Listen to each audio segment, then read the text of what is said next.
Recently, at the Gerald R. Ford Museum in Grand Rapids, Michigan, a group of famous cartoonists, humorists, and politicians gathered to celebrate America's favorite pastime, laughing at our leaders. The subject was humor and the presidency.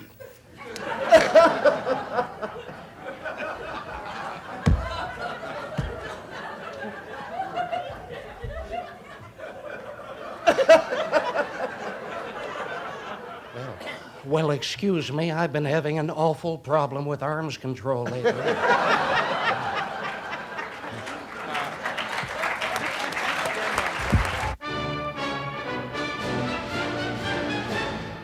Tonight, humor and the presidency. A look at the funny side of American politics by some of Washington's wittiest cartoonists, commentators, and comedians. Some of the distinguished guests were Art Buchwald, Chevy Chase, Robert Klein, Pat Paulsen, Mark Russell, Mort Saul, Tip O'Neill, and Mrs. Betty Ford. The event began early in the morning as some of our participants prepared to as you appear just on indicated the on the show, and Good Morning America, which will make a lot of people laugh. Neither show will ever be the same. Who has that extension I had? Yes, sir, I can hear you. This coffee is good. Come on now, get it right. 1, 2, 3, 4, 8, 10. Okay. I hear you very well. Aren't you going to ask me to count? Don't you think I can? We have to take a drug test before we do this show. Mandatory. David will ask you the first question. All right. You'll be on camera 1. Let me go work on it. I'll answer it for you. So I got to work on it. Stand by, everybody.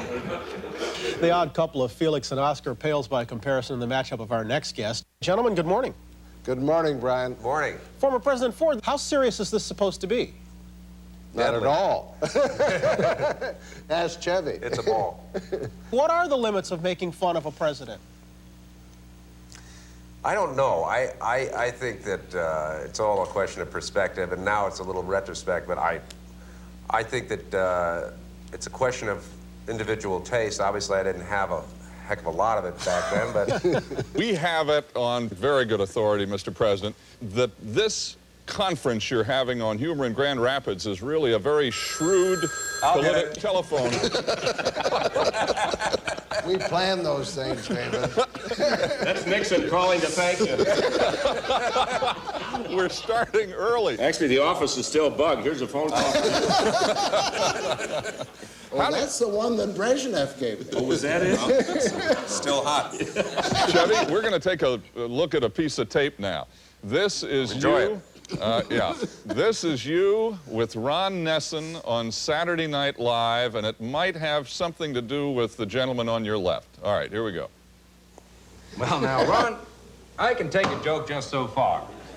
But I won't have this high office ridiculed. I won't be stumbling around and fooling around, making a basic fool of myself for some comedy night, late night comedy show. I don't need to prove that I can fall down like Chevy Chase or be an athlete. Everybody knows I'm an athlete, Ron.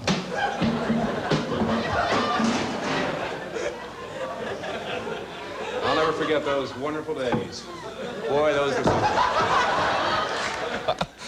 Could you apologize here and now. That's my question to you, Chevy. Just how embarrassed are you to sit there next to that man when he was trying to save the world from nuclear destruction and you were off doing that on TV? By golly. I'm going to be here for a couple of weeks, getting over that. Mr. President, I understand I'm being told that you had to use a little presidential persuasion to get Chevy to come to this conference. How accurate is that? No. Oh, no, it didn't quite work out that way. All of the... 10 grand is not. Mark, why is it, and Art, why is it important to poke the jokes at the Oval Office and the people that sit in it? It's important to me because it's my livelihood, David. The rest of them is just a sideline. As kids, I think the three of us said, let's make fun of presidents when we grow up. President Ford. And we've been doing all this. We all. Oh, God. Mr. President, Chevy, Art, Mark, thank you all very much. He's going to move along fast. How you doing? Ladies and gentlemen, at this time, I would like to introduce the President of the United States. Thank you.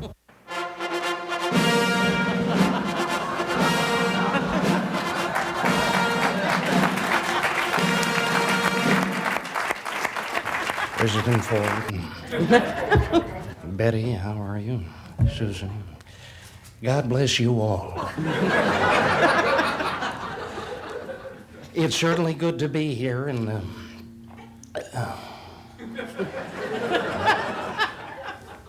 well, it's certainly good to be here.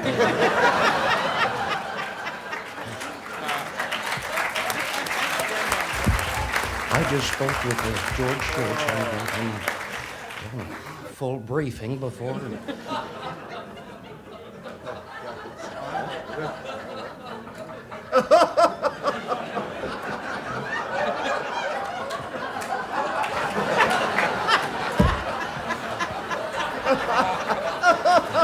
Of course, you remember a couple of years ago, your predecessor, as well as I, visited China. And they're very friendly to us as well. And you folks probably, especially in the press corps, you probably think I don't even know which China we went to. Well, I do.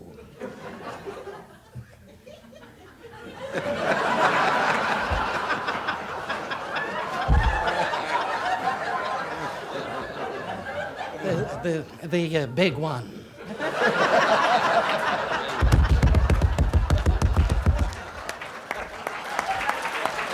People ask me, will I run again in 1988? Well, I haven't decided yet whether or not there'll be a 1988.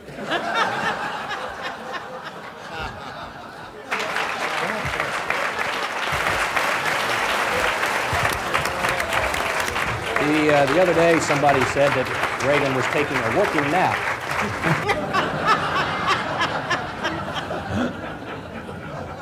Attending the Gerald Ford Symposium on Humor in the Presidency is sort of like attending the Ayatollah Khomeini Symposium on the Sexual Revolution.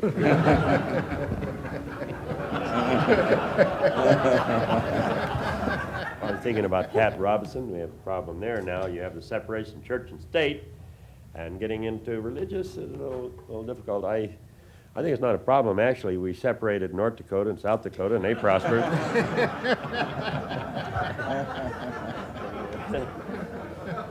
We separated Sonny and Cher prospered. I was lying awake last night trying to think of two things. One, something funny that Nixon had said, and two, something funny that Jimmy Carter had said. I failed in both cases. Grover Cleveland, speaking at the Columbia University commencement, mouthed this immortal line: "No sensible and responsible woman will ever want the vote." William McKinley, speaking at the Patent Office when it opened in 1900, said, "Well," he says, "everything that could possibly be invented has already been invented." Calvin Coolidge, in 1928, when he said the following memorable words: "When more and more people are thrown out of work, unemployment results." This was regarded by Herbert Hoover as such a profound economic aphorism that he plagiarized it in 1931. The Hoover Library sent out a whole team, a whole battery of people, to look for something humanizing, something, just a feature story, just a chuckle, just a smile that Herbert Hoover had ever said. And they could find absolutely nothing until one employee whose lips had been sealed until then reached down in the bottom drawer of Mr. Hoover's desk, and there, scrawled out in his own handwriting, was this phrase: "Shit on the Democrats." Something must be said to Mr. Carter. One of the best things he did was, and I'm sure you will all agree on this, his exit line from Washington. He said, "I want to thank all of you who have made my job so easy and enjoyable and comfortable." And he turned to his wife and said, "Thank you, Rosalind." Not a bad exit line. Thank you, Liz. That was delightful. I think you should have ended with the shit joke, but that's all right. Incidentally, those of you who haven't seen the museum, by golly. Now, Bill Moyers told me the story. And Moyers was sitting at his desk laughing. And President Johnson came in and said, "What you laughing at, Bill?" Said, "I'm reading Buckwall." The president said, "You think he's funny?" And Moyers said, "No, sir." In accordance with President Reagan's executive order, every one of the cartoonists that are here today took a drug test. Right on. I'd like to see the hands of those who passed it.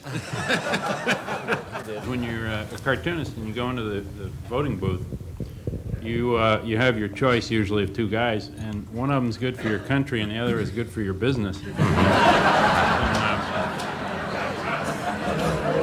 Depending on what Not kind of necessarily year in that order. That's right. When I started cartooning, Truman was president, Ronald Reagan was an actor, and Richard Nixon was starting his political career. In those years. Now Truman is dead, Reagan is still an actor, and Nixon is starting his political career all over. I like to do this rather simply. I can't fold it. I don't want to ruin it. That's all you need. Oh. That's the expressive eyes.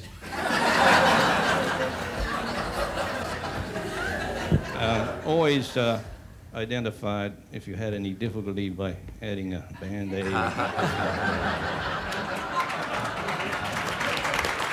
The reason why I knew how to draw you when that first day was all you have to do to you is to kind of put some hair up here, put some scars across here, and then 2 bolts in your neck. You know. And so I was always doing Frankenstein and then taking off the sketches, the stitches. One joke I've always enjoyed, because he told of giving a speech in Omaha, and he said after the speech, he said, I went to a reception that was being held elsewhere in town, and a sweet little old lady came up to me, and she put her gloved hand in mine, and she said, I hear you spoke here tonight. And President Ford said, oh, it was nothing. And she said, yes, that's what I heard.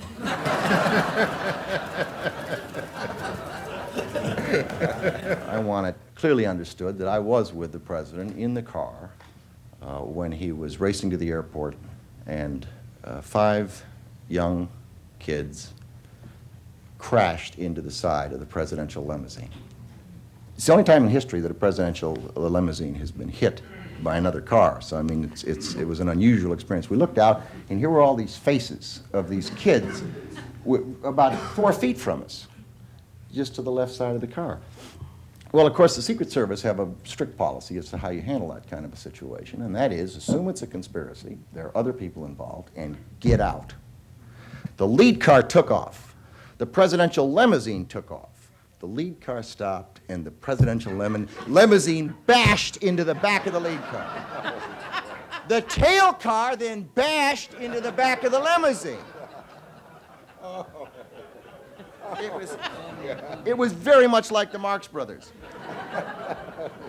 I was asked by the HBO folks also why I was here, and I told them I think it was because I could tell about the fun-filled days in the Nixon White House.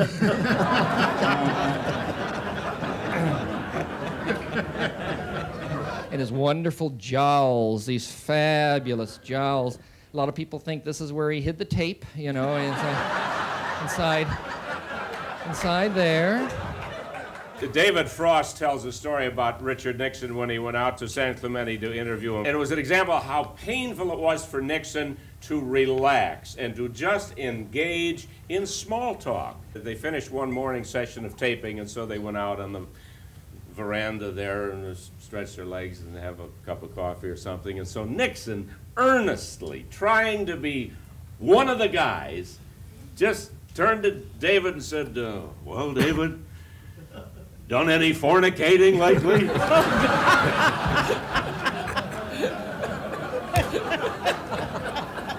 Was it not Nixon who said solutions are not the answer? When President Ford went to Helsinki and Secretary Kissinger went along, I was there and I told him, and I said, you know, well, Mr. Nixon and Mr. Hartman have passed on reports that you are not long for your job. You're an honorable journalist. One does such things. And Kissinger looked at me and he said, He said, don't tell me that. He said, who cares? He said, after 4 years of Haldeman and Ehrlichman, I'm going to worry about Nixon and Hartman? Let me tell you what the motto of reporters in Washington is, that if you don't have anything nice to say, let's hear it. I thought Carter was making a lot of non-truths or lies during the campaign. So I wanted to show that. But he was a born-again Christian, so they don't lie, you know. So I drew a picture of George Washington saying, I cannot tell a lie, and Nixon saying, I cannot tell the truth, and Jimmy Carter saying, I cannot tell the difference. As difficult a job as a president has, President Reagan, we were speaking of him, and yes, it's an enormous burden. And with Reagan's case, he, on top of everything else, he's got those flaky kids of his. I mean, you've got Ron Jr. dancing in his underwear on Saturday Night Live. All right, admittedly, ladies and gentlemen, neither political party has a corner on good taste, but at least Billy Carter kept his pants on. I mean, Billy drank a few beers some years ago, and the public got all excited about that, and Ron Jr. dances in his skivvies on network television, and the public figures he's probably doing some artistic combination of Swan Lake and a Fruit of the Loom commercial. I think a lot of times when you read the stories about how Reagan doesn't answer questions, you get the wrong view. The problem with Reagan is not that he doesn't want to answer questions. The problem is that he does, whether he knows the answer to the question or not. I'd like to throw the floor open to questions. Go right ahead and shoot.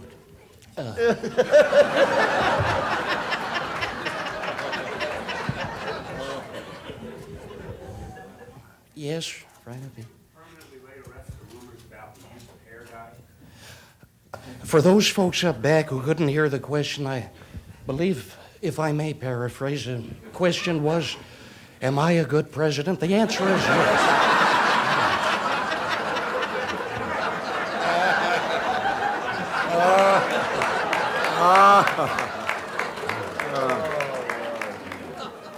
Next question, please.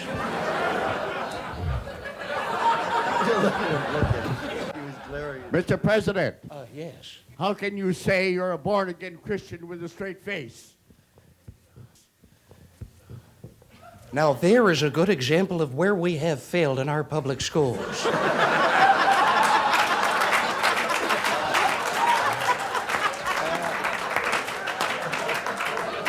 One last question. Yes, Mrs. Ford. Tell us how Nancy is and say hello for us. I will certainly say hello to Nancy. She sends her regards. She knew that I was coming. And Nancy and I, we've been very happy together. She's always looking up at me with those adoring eyes of hers. Well, all right, she is starting to give me the creeps.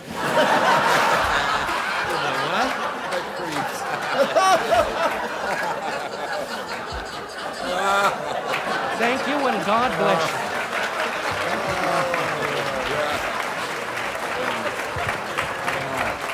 I'm delighted to be here tonight, and much as I would like to be participating in a much larger way, I have been told I have one small thing they would like me to do, and that's to introduce my husband, President Gerald Ford.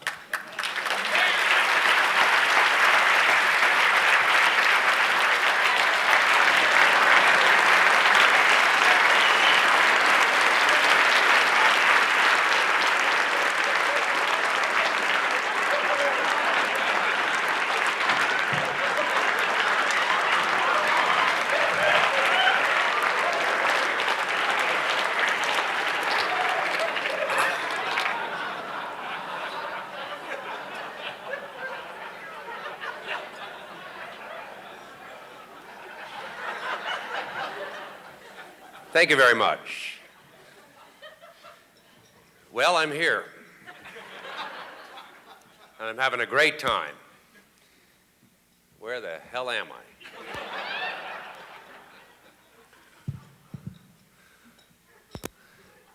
I do hope that, whoop! No problem, I'm fine.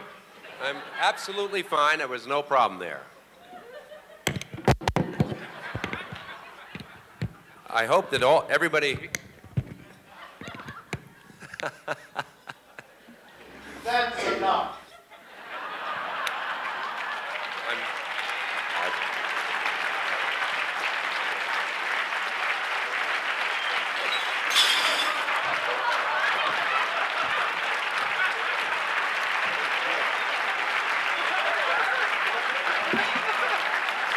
That was good. We didn't dare pull it. I didn't know you were going to.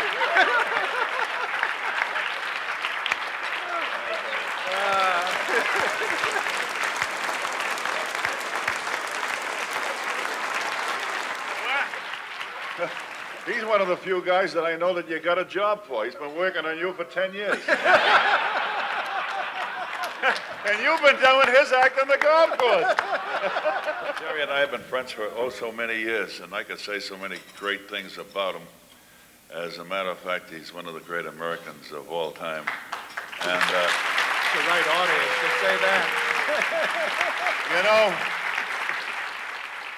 in Washington, we always say, how's everything going today? Fine. We have a social event tonight, 6 o'clock. We're all buddies after 6 o'clock. Democrat, Republican. But Jerry, with you, there's no time clock. God bless Thank you you. all. Thank you. We did that on purpose.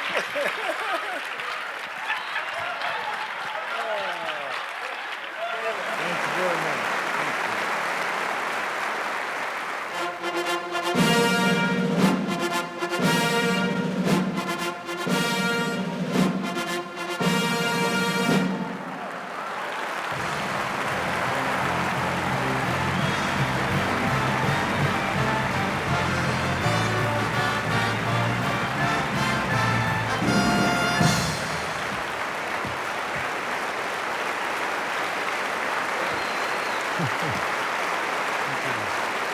Thank you. Thank you. Won't you all sit down, please? Thank you. Thank you. Welcome. I'm Gerald R. Ford. I brought along a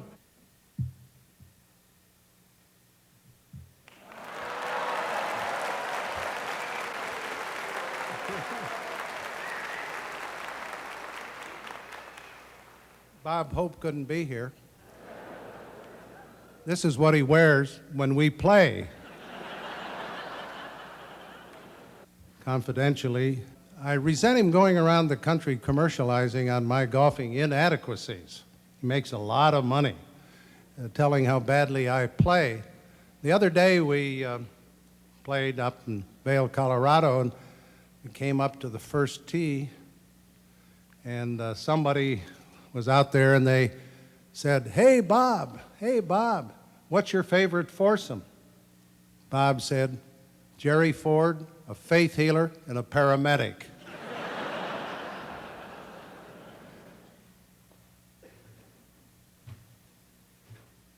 want to welcome all of you to the show here tonight, The Humor and the Presidency. Anyone who doubts that political humor is alive and well, and living in this country, has only to see our first guest, one of the most entertaining and one of the new generation of troublemakers, Mr. Robert Klein. Bob?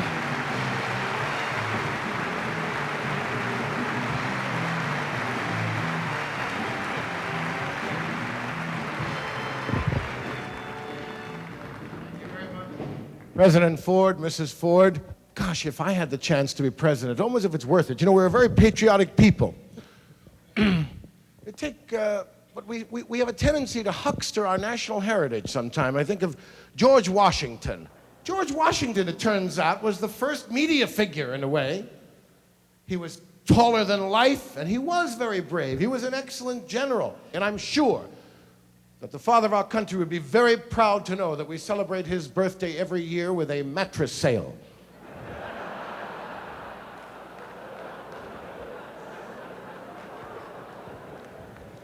Used car dealers. I'm Bill Duncan with Bill Duncan Dodge, and I got vans for $99.99, right, George? And some poor actor is getting $90 with a bad wig and a hatchet. Oh, that's right, Bill. I'm chopping down those prices. A veritable cherry tree of savings right here at Bill Duncan. How about you, Honest Abe? Me too. I mean, take this glorious gentleman. The Civil War, truly a horrific conflagration. You hear, the Civil War, brother against brother, American against American, the bloodiest conflagration ever fought on our own soil, and capture it all in this Civil War chess set.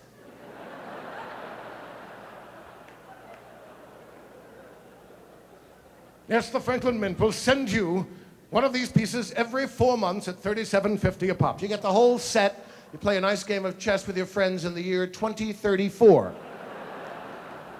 Like when they say, you'll get this set on your approval. Like, you may not want all of the pawns. They're small, they get in the way, you know. Give me just one knight and one bishop from each set. I'm really fed up with this whole deal. You know, I mean, this...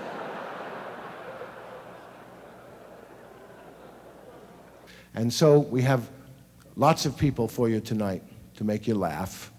So I thought we'd just get on with it and begin.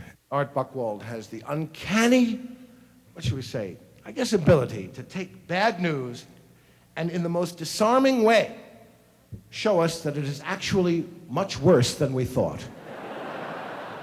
Here's the Dean of Political Humor. Will you welcome Mr. Art Buchwald? Art?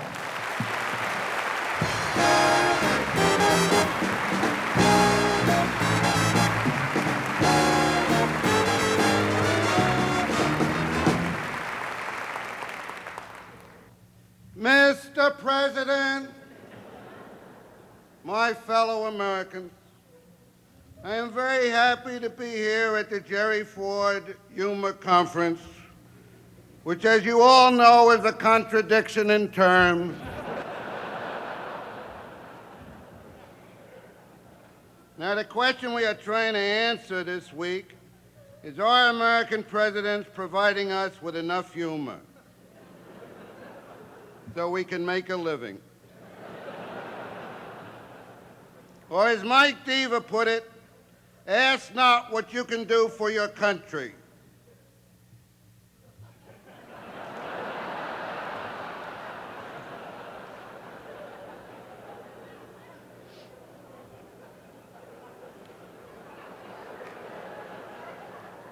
American presidents have been good to us, and they are funny.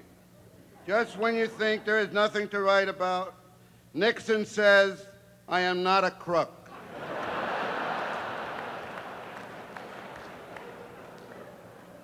And Jimmy Carter says, "I have lusted after women in my heart, but God has always forgiven me."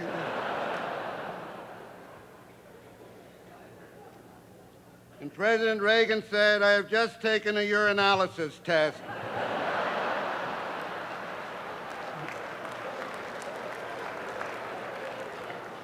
and I am not on dope.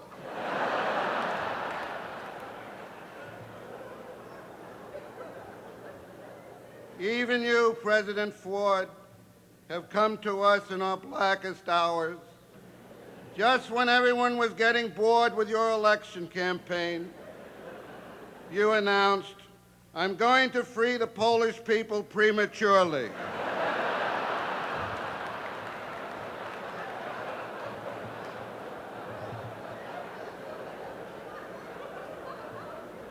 You know, it's no accident that I was invited to be here this week.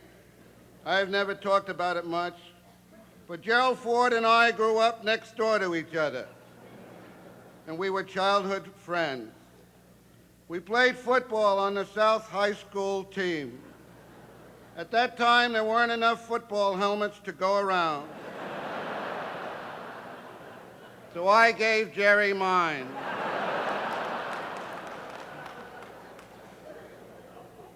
Despite all the stories you have read, it was I and not Gerald Ford who played without a helmet. I remember one day after practice, when we were sitting on the banks of the Grand,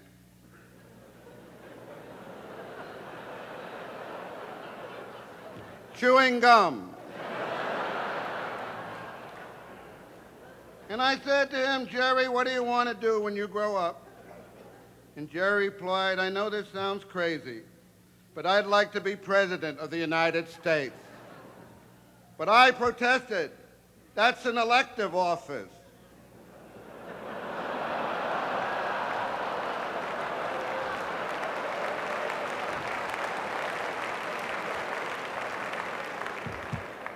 He said, "This is the way I've got it figured out.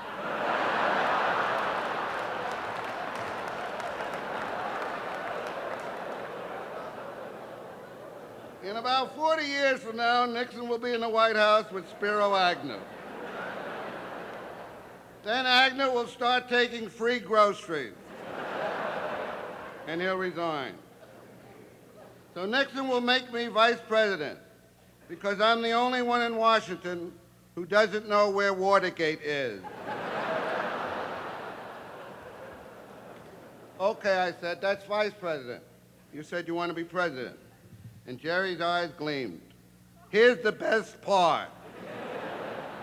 Nixon will erase 18 and a half minutes of a tape, and the country will demand he resign. And when he resigns, I'll be sworn in as President of the United States. How does that sound to you?" I said, "It sounds great. But then again, you got to remember, I'm the guy who plays football without a helmet."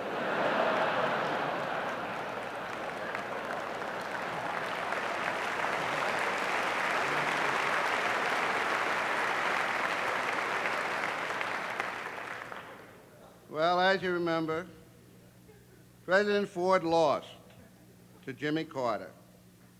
But Ford's loss was the humorous gain. Carter wasn't too bad. For one thing, Carter had one of the most fascinating families in history. And I wrote at the time that if you went to a Hollywood producer and said, "I have this great idea for a TV series. You have this president of the United States who used to be a peanut farmer. And then he became a submarine commander. And he had a mother who was in the Peace Corps. And his brother drank beer and owned a gas station.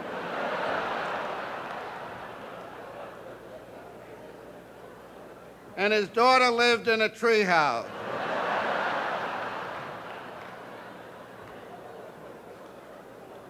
And one sister was a preacher, and the other was a faith healer. Do you know what that producer would say? Get rid of the faith healer." Thank you very much.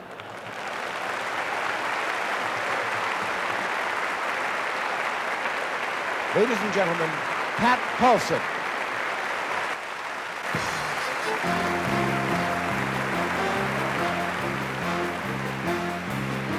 Pat Paulsen.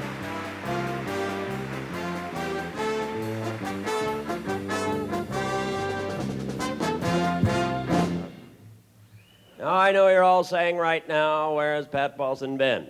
The rest of you are saying, who the hell is Pat Paulsen? 1972, I lost the presidential election to Richard Nixon. That's when you people thought that he would make a better president than me. Phew, the man.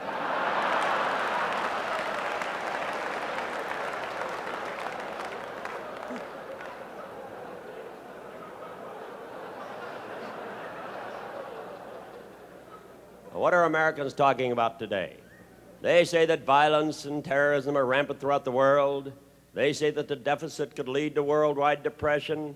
They say that the nuclear arms race could lead to the destruction of all mankind. Picky, picky, picky. Now, I realize any statements I make here tonight in Grand Rapids will have an immediate impact on international relations and the American economy. Therefore, I must choose my words carefully in order to avoid any negative interpretation. Among politicians, this is a tactic known as lying.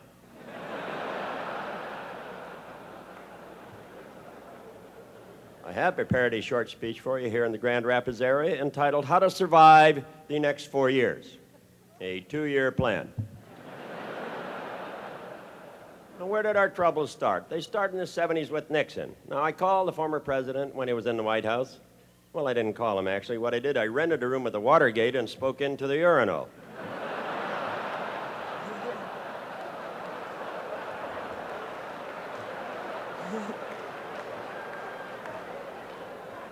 Hey, I got through, too, I had to say.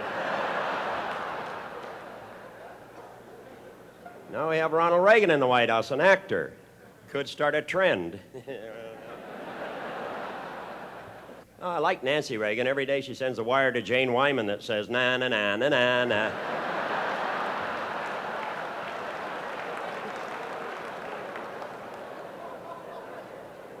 I'm going to leave with my philosophy of life, and it goes like this. Well, the wind blew and the crap flew, and you're only here for a day or two.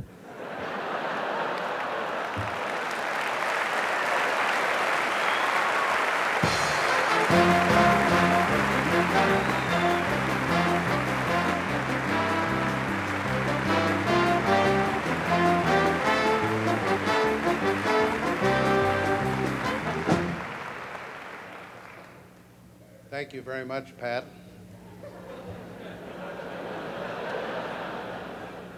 Political humor has always been part of our culture, to challenge the self-righteous and to ridicule the unjust.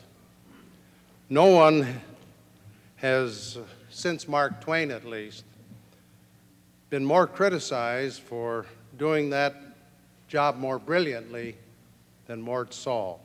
Mort, will you join us?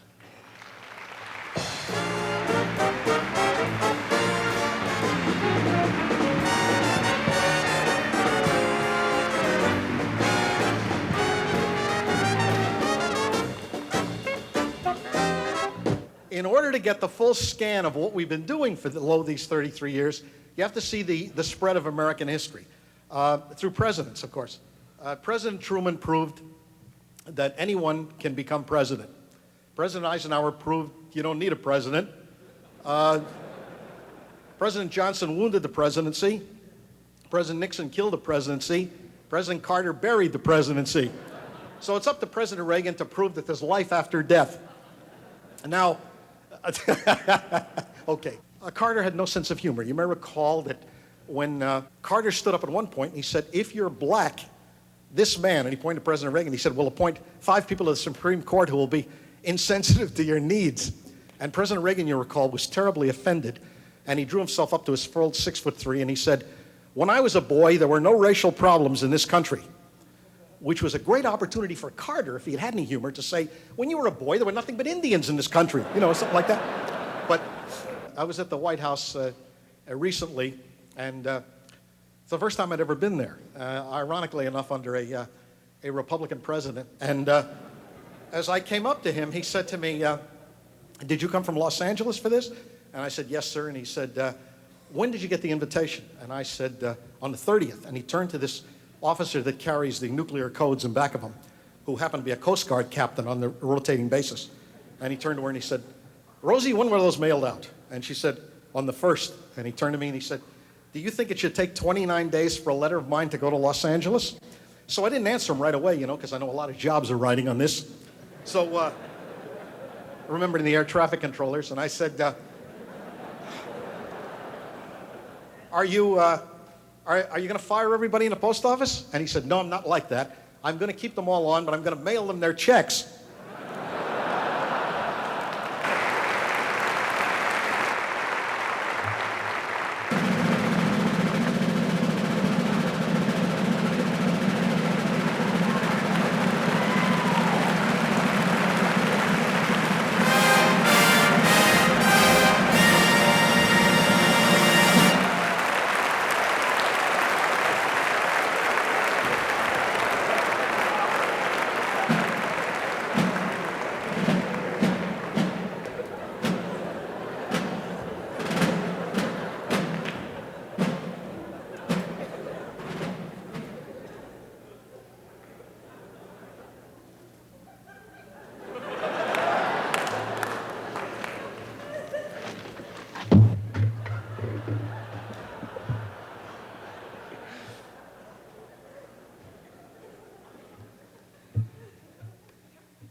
Good evening.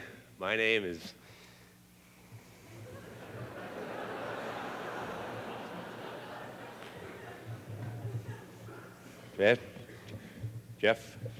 Gerald Ford.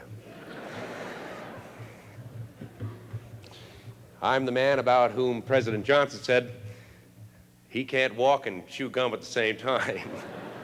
Well, swallow it.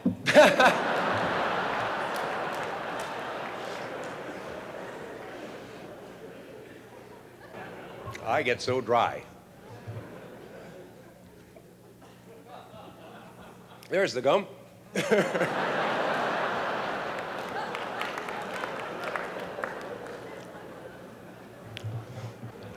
Uh-oh. Yeah,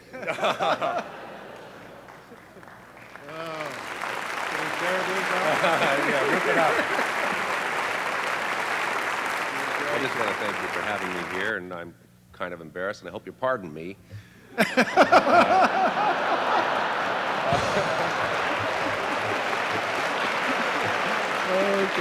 All right. Thanks very much, Debbie. Oh, no. What do you say, fellas? What do you say, fellas? I got to catch a plane. That's it. Gee, I'm delighted being here. My name is Tip O'Neill, and I'm from Boston.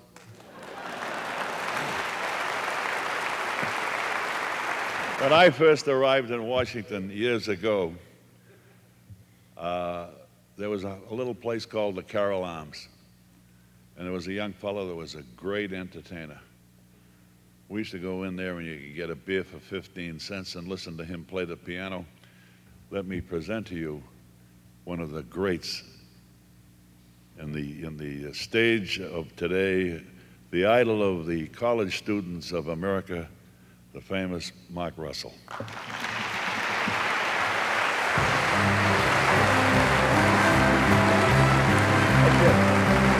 From the presidency, I've been talking to reporters all day long. Everybody got the same question. What's your favorite Ronald Reagan joke? You get that question all the time.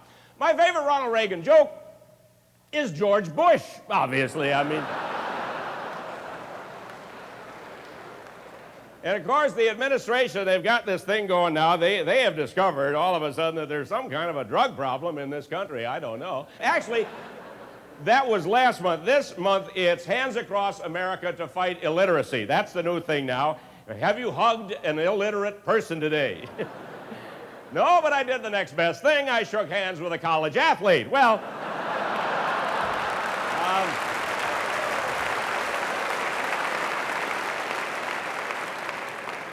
but as you know, in fact, it's already been mentioned that the president did, in fact, himself submit to a urinalysis. There he goes again. Well, tinkle, tinkle, George and Ron, just to see what drugs they're on. Symbolism just for show. Who finished first? I think I know. I'm in charge, said George. What luck! Because the gipper zipper stuck. No, it's all right. Sorry. I collect stories like when the United States Senate last year voted to cut off the funds for the Library of Congress to be used for printing Playboy magazine in Braille. Do you remember that? I heard about that. I thought, leadership at last from our fearless lawmakers, right? What to do about pornography? Take it away from blind people. Yes, that makes sense to me. Well, in all fairness, the next day they voted to put the money back because they realized what a dumb thing they were doing. If you think about it, I mean, they were attempting to take Playboy away from the only people who read the articles. That was about the same time, during Statue of Liberty Week, that the Supreme Court ruled that homosexuality is a crime, right? Give me you're tired, you're poor, you're straight. Now, fact is, we don't know how our founding forepersons felt about this problem. I mean, we don't know. Did Patrick Henry ever say, I know not what course others may take, but as for me, give me liberty or give me Fred? We don't know. I think I'm safe in saying that we never had a president who was gay. Several of them bordered on the jovial, however, but so far we know this about the 1988 race. Teddy Kennedy said he's not going to run. Now, if we can get George Bush to do the same thing, that will probably narrow it down to Jack Kemp versus Gary Hart, which should go a long way toward restoring public apathy to its rightful place in this country. So we have all of these people running now. Pat Robertson, I call him the dark horse of the apocalypse. I remember. That's right, so here we go. Give me that electronic religion, give me that electronic religion, give me that electronic religion at the altar of TV. It's good enough for Jerry Falwell, good enough for Jimmy Swaggart. In the words of old Pat Robertson, for salvation, vote for me. Put your faith in television and the preachers to be seen. When we get to heaven, St. Peter will say, just how big was your screen? I got TV in my bedroom, in my bathroom, there's one there. I got TV sets all over the house, now God is everywhere. They got TV up in heaven, and I know that down below is the dirty channel of the devil. They call it HBO. Ooh, forgot. My antenna is rotating. Pat Robertson's coming in clear, saying put the money in the envelope. The election time draws near. I get religion via satellite. It's high-tech piety. The bigger the dish upon my roof, the nearer my God to thee.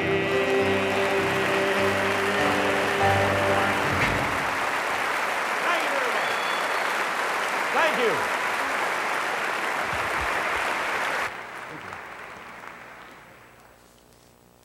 Ladies and gentlemen, President Ford did a lot for his country, but he was not alone.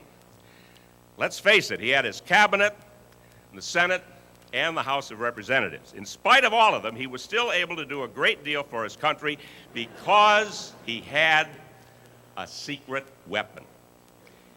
His running mate was one of the most unique personalities in American politics. His running mate was fiercely independent, passionately committed, and loved by everybody. I'm talking about the boss, Mrs. Betty Ford.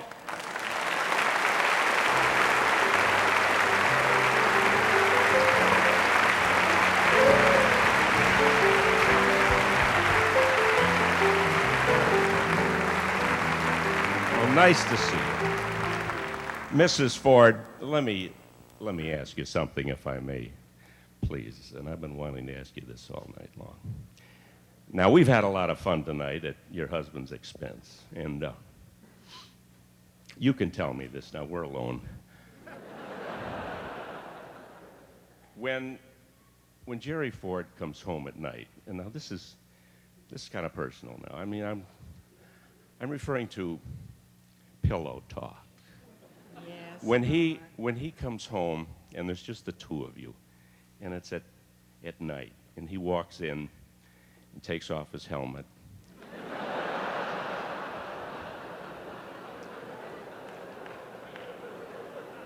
At that moment, it's just the two of you now. Is he as clumsy as we've been led to believe? Well, you know, we've got 4 beautiful children. Now that's why we love. May I do something? And I've been wanting to do this for a long time. Now that I have you here, because that's why we love you.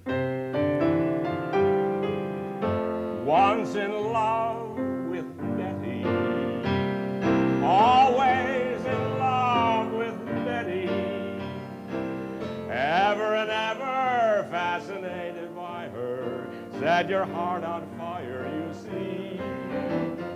Once in love. Oh, yes, sir. If anybody's going to sing to Betty, I'm going to sing to Betty.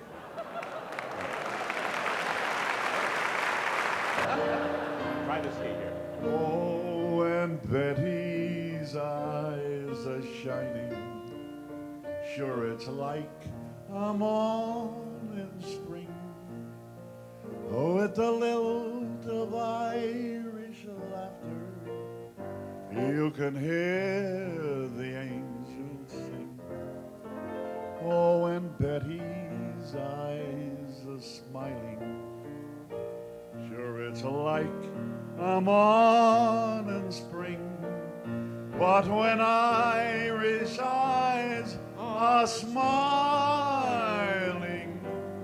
Betty Ford, we all love you.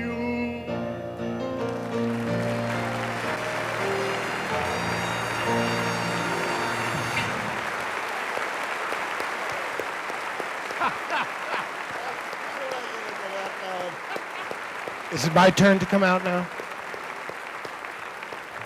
Wasn't that wonderful?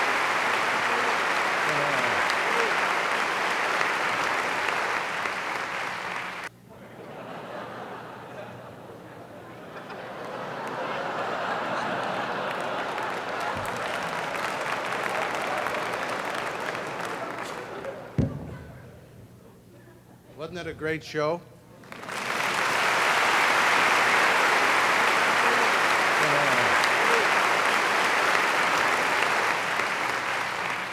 I don't think I've ever laughed as hard or as long, and for all the wonderful things that were done here tonight, we're deeply grateful.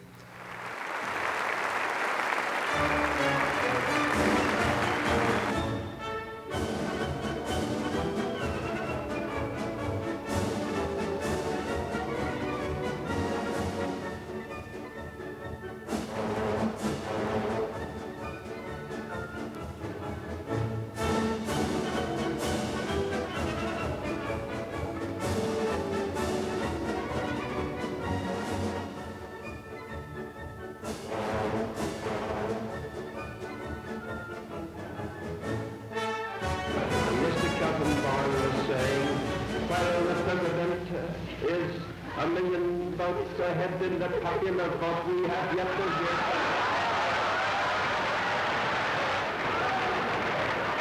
And we are very sure that when the country vote comes in, Mr. Truman will be defeated by an overwhelming majority. And I went back to bed and went to sleep. These Republican leaders have not been content with attacks on me or on my wife, or on my sons. No, not content with that. They now include my little dog, Fallon.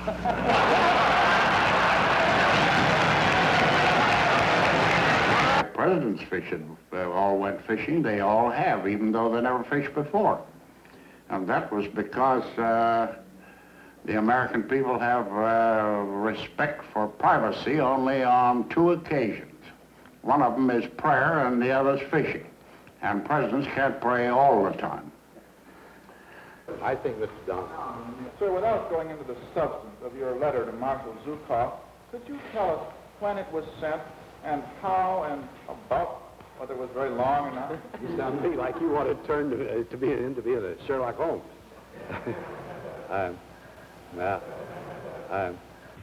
I did show my scar.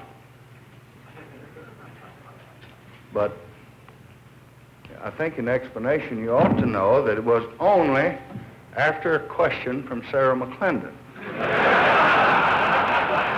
And she said, Mr. President, you've been in office almost 2 years, and what do you have to show for it?